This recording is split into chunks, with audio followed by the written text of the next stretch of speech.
بسم اللہ الرحمن الرحیم۔ وہ مقامات جہاں سر اقدس نے قرآن کی تلاوت کی، حکم و پیش 120 مقامات ہیں، اور اس پر ایک کتاب بھی ہے جس کا نام سخن گفتن سر امام حسین علیہ السلام ہے۔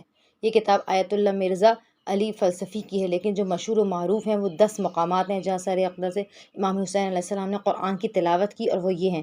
اول، عقیل المصائب تذکرہ شہداء کے مطابق سر اقدس نے کوفہ حلب شام میں قرآن کی تلاوت کی، جیسا کہ مشہور و معروف ہے کہ آپ نے وہاں پر تلاوت قرآن سورہ کہف کی تلاوت کی۔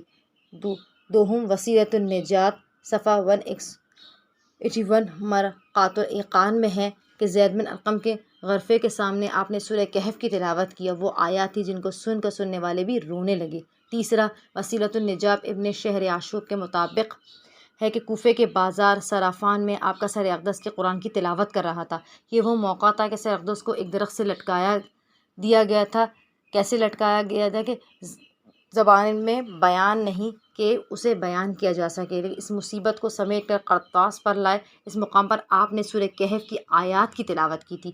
چوتھے، مرقات الایقان اور دوسری مقاتل کی کتابوں میں ہے کہ کوفے میں بازار صرافان کے علاوہ ایک اور مقام تھا، وہاں پر ایک درخت تھا، وہاں بھی ان یزیدیوں نے وہی ظلم کیا تھا۔ اس مقام پر بھی آپ کے سر اقدس نے قرآن کی تلاوت کی اور سورہ کہف کی بعض آیات کی وہاں پر تلاوت کی تھی، اور اس آیت کی تلاوت کی وَسَيَعْلَمُ الَّذِينَ ظَلَمُوا أَيَّ مُنقَلَبٍ يَنقَلِبُونَ کی تلاوت کی۔ پانچواں، ایک وہ مقام جہاں سر اقدس نے قرآن کی تلاوت کی، مرقات اور بحر المصائب کی روایت کے مطابق ابن ولیدہ کی روایت ہے کہ سورہ کہف کی بعض آیات کی تلاوت اور تلاوت سننے والے سب کے سب رو رہے تھے۔ 6، کتاب میسر الاحزان اسرار الاسرار میں مرقوم ہے کہ راوی بیان کرتا ہے کہ میں نے سر اقدس حسین علیہ السلام کو دیکھا جو نیزے کی بلندی پر تھا۔ یہ سر اقدس اس وقت فَسَيَكْفِيكَهُمُ اللَّهُ وَهُوَ السَّمِيعُ الْعَلِيمُ کی تلاوت کر رہا تھا۔ 7، جب آپ کا سر اقدس ابن زیاد ملعون کے دربار میں آیا، مقتل ابی مختف کے مطابق آنکھ کے شعلے ابن زیاد کے دربار سے بلند ہونے لگے، وہ ملعون وہاں سے بھاگ کھڑا ہوا۔ ناگہاں آپ کے سر اقدس نے فصیح زبان میں کلام کیا جس کو سب نے سنا، اور اس آیت کے مطابق فرمایا، کہاں بھاگتے ہو اس آنکھ سے جو جلانے والی اس دنیا میں تجھ تک نہ پہنچی، آخرت میں تجھ تک پہنچ جائے گی۔ 8واں، کتاب الخزائج اور سخن گفتن سر امام حسین علیہ السلام کی روایت کے مطابق ایک شخص قرآن کی تلاوت کر رہا تھا۔ جب وہ سورہ کہف کی آیت ام حسیت ان اصحاب الکہف والرقیم کانوا من آیاتنا عجیب پر پہنچا تو اس وقت سر سید الشہداء نے کلام کیا اور کہا، اعجب من اصحاب الکہف قتلی و حبلی۔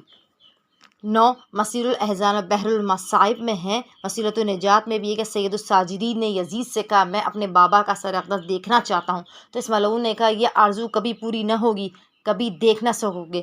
سید الشہداء کا سر اقدس تشت میں تھا، اس پر رومال کپڑا پڑا ہوا تھا، سب نے دیکھا وہ کپڑا ہٹا اور سید اقدس سید الشہداء نے فصیح زبان میں کہا، السلام علیکہ یا واللہ، السلام علیکہ یا علی، قرآن کریم کی پھر آپ نے تلاوت کیا۔ 10واں مقام جہاں سید الشہداء کے سر اقدس نے قرآن کی تلاوت کی، مناقب الشہداء کی روایت کے مطابق ایک ملعون نے سر اقدس کو ایک تھیلے میں رکھ کر اپنے گھوڑے کے سامان میں رکھا ہوا تھا، اور خود یہ ملعون اس گھوڑے پر سوار تھا۔ ناگہاں سر اقدس سے آواز آئی، تلاوت کی اور فرمایا، فرقت بین رأسی و جسدی فرق اللہ من لحمک و عظمک، تو نے میرے سر اور بدن میں جدائی ڈالی، اللہ تیرے گوشت کو تیری ہڈیوں سے جدا کر دے۔ کچھ ہی دنوں میں وہ ملعون بدترین عذاب میں مبتلا ہوا اور واصل جہنم ہو گیا۔